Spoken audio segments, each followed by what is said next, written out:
Welcome to Monologues by Hassie, where I'm going to be dropping unsolicited brain dumps from the depths of my grey matter. I'll talk about life, money, society, and self-development, plus whatever else lies up there, whilst hopefully not getting cancelled in the process.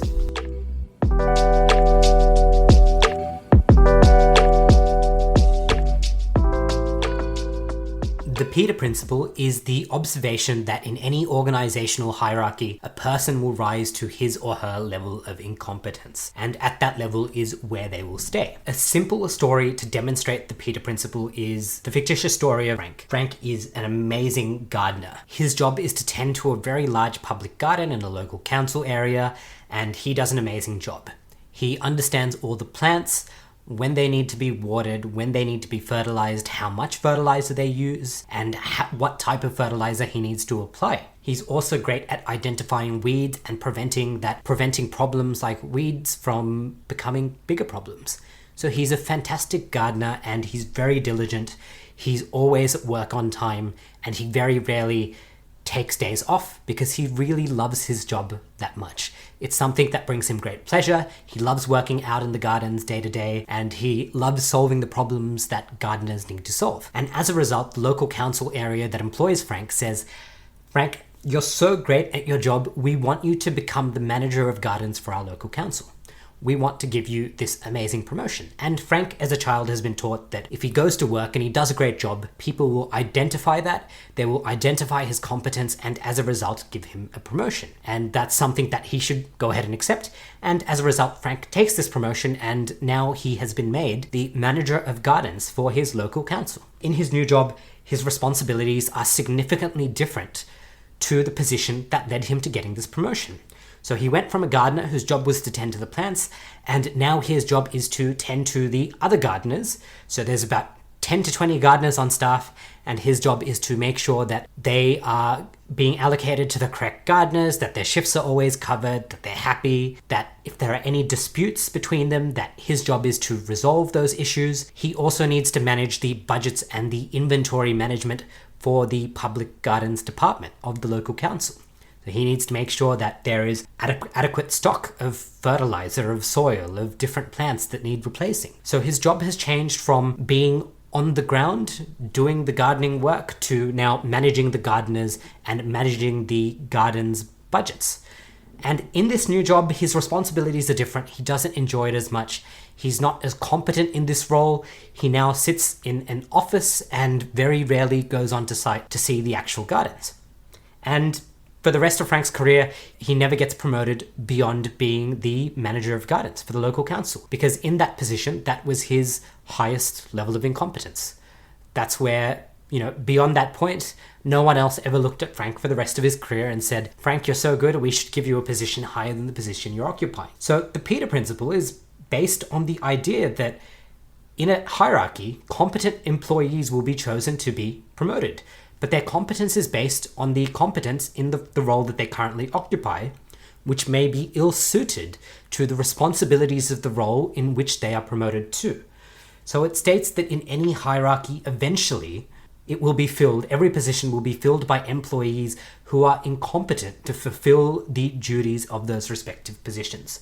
In my own life, I have fallen prey to the Peter Principle, and I'm very fortunate that I'm recording this podcast right now and reflecting on it, and hopefully it can provide a bit of guidance. So when I was in university, I volunteered for an organization that helped refugees. The primary purpose of the organization was general community support, but the number one purpose was to help people integrate, into Western society, into Australian society. And the way that it did that, the most effective way that the organization achieved those goals was that it provided academic, educational support to children, the children of refugees. We helped them with homework, we helped them with projects, we taught them things, made sure they read books. For a lot of these children, it was an environment where they could come on a Saturday and there was a little library and they had books which they might not have had access to at home. They had access to, people, generally university students like myself, who were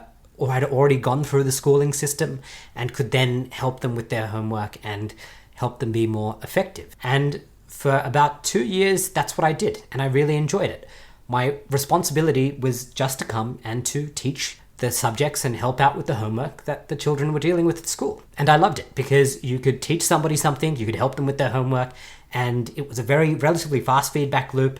I got to see the improvements and development that these children were making, and as a result, it brought me a lot of joy. Generally, as a tutor, you'd get assigned to 1 to 3 students, and you got to track their journey and grow with them. And all of a sudden, about 2 years into this, the coordinators of that particular volunteer group that I worked for said, "Hey Hassie, we think you should come and become a coordinator. You should occupy what was essentially, a different position, a higher position than the one that I was occupying." It was going from a tutor. So the tutors made up probably 80 to 90% of the volunteers of the organization. And they said, "We want you to come and join the back of house, the administrative function." And all of a sudden, my responsibilities changed. So I had this title of coordinator, but my responsibility changed from tutoring individual children to all of a sudden I was ensuring that the center was running, that desks and chairs were getting set up in this rented community hall that we used before and after every Saturday. It was making sure that food was being cooked, because as part of the service that we offered, every child got a meal during the 4 hours that we operated. And my role changed from one where originally I joined this organization to tutor children, and that's how that was my altruism. That's where I was deriving dopamine and pleasure from helping these children academically. And all of a sudden I was spending probably a bulk of my time in the kitchen, making sure that meals were being prepared for these children and that we were preparing hampers for their families to take home. And for the most part, I didn't enjoy it as much.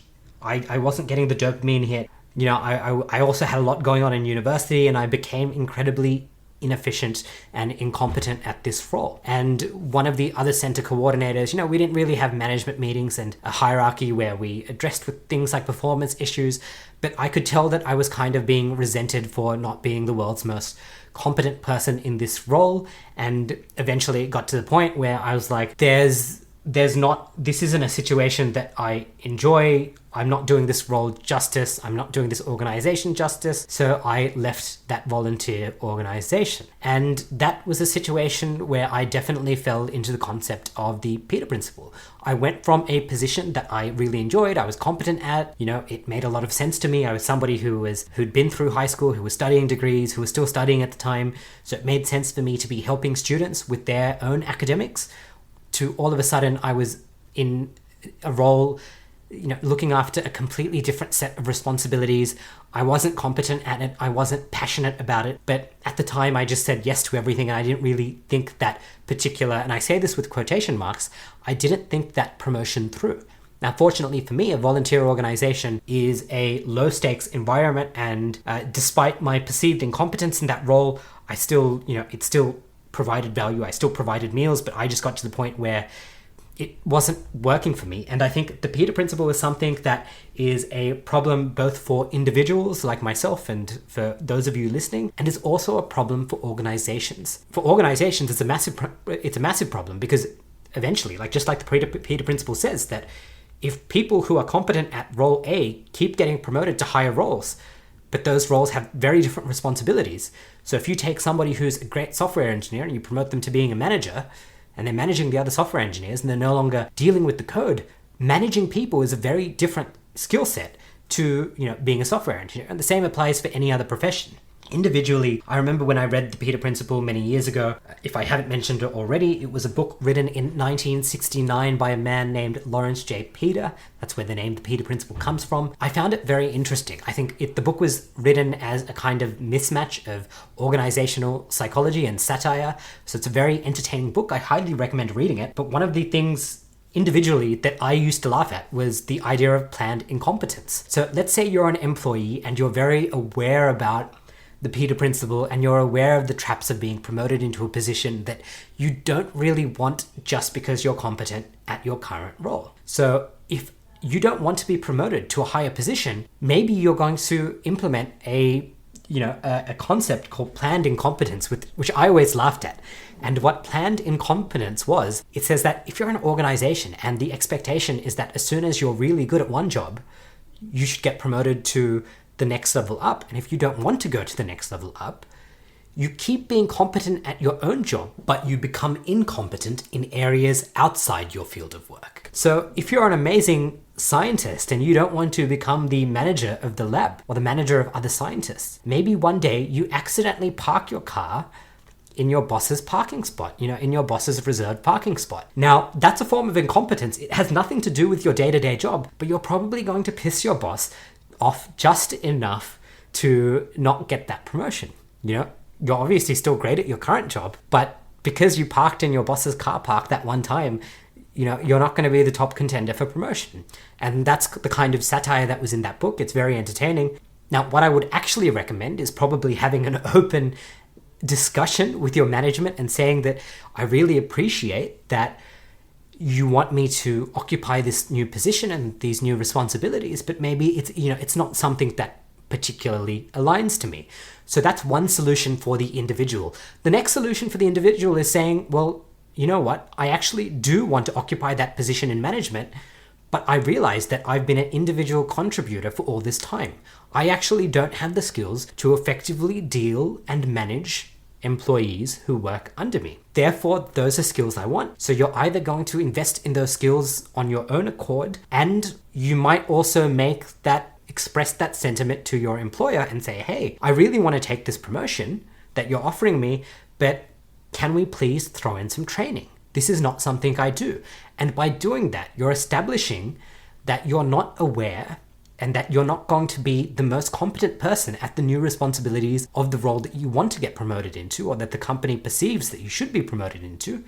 And you're creating a framework where the people who are above you can actually help you develop those levels of competency. So as an individual, the two strategies for dealing with the Peter Principle is to either A, identify where you don't want to get promoted to, and where the responsibilities of the job are going to change so much that you're no longer going to enjoy it. It's not the skill set that you particularly want to do, which is very common in engineering, and I'll come back to this later.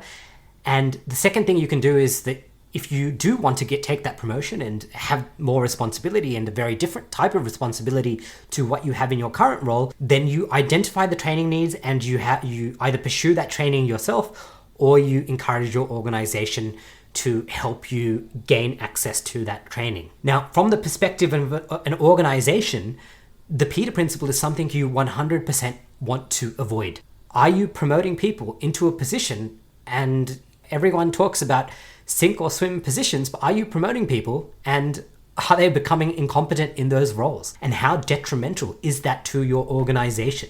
If you're concerned about growth and the happiness and the well-being of your employees, because if you promote somebody into a management position and that's their highest level of incompetence, it's not only that person, that individual who is going to suffer, but every employee who works under that person and below them in the food chain. They're all going to suffer. So as an organization, the Peter Principle is something that you really need to think about when not just identifying people for promotions, but you should be chatting to your employees. You should be conversing with your employees and asking them, hey, we've recognized you're great at this job.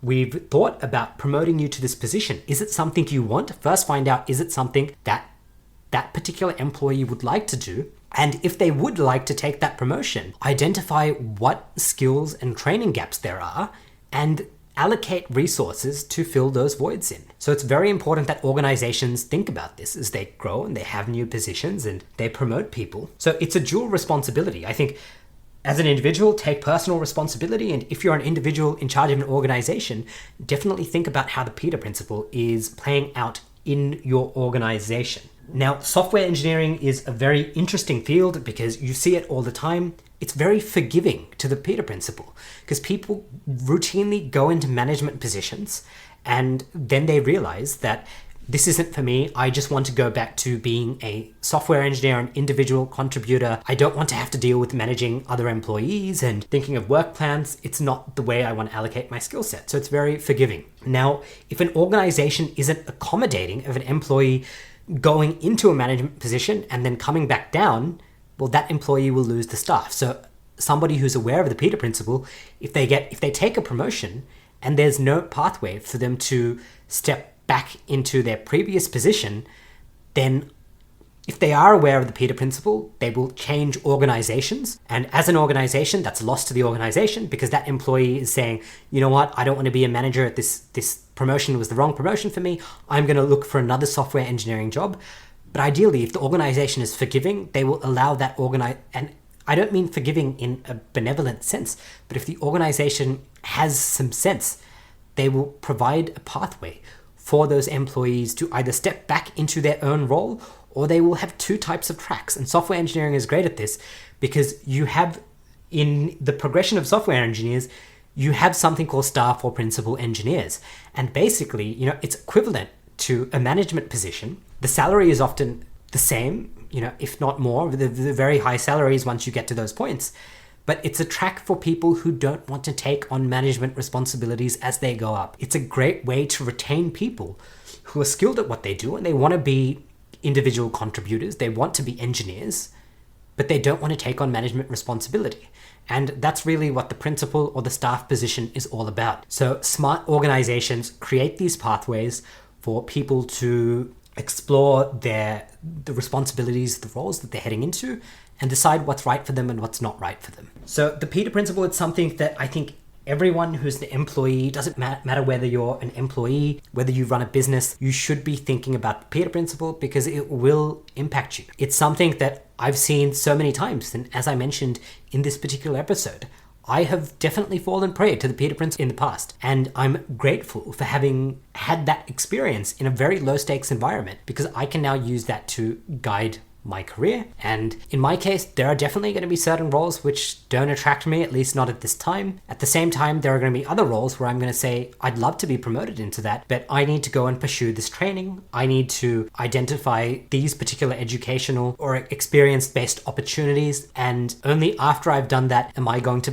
feel ready to step into that particular position. So I implore all of you to have a think about the Peter Principle. Have you found yourself in a situation where you were promoted to your highest level of incompetence? And how did you deal with that situation? Do you see the Peter Principle manifesting in the organizations around you? And what can you do, both as an individual and if you're listening to this and you're in a position of leadership, what can you do to enable not only your own career, but the careers of those who work in your organization? And with that, I wish all of you who are listening to this great success with all your endeavors.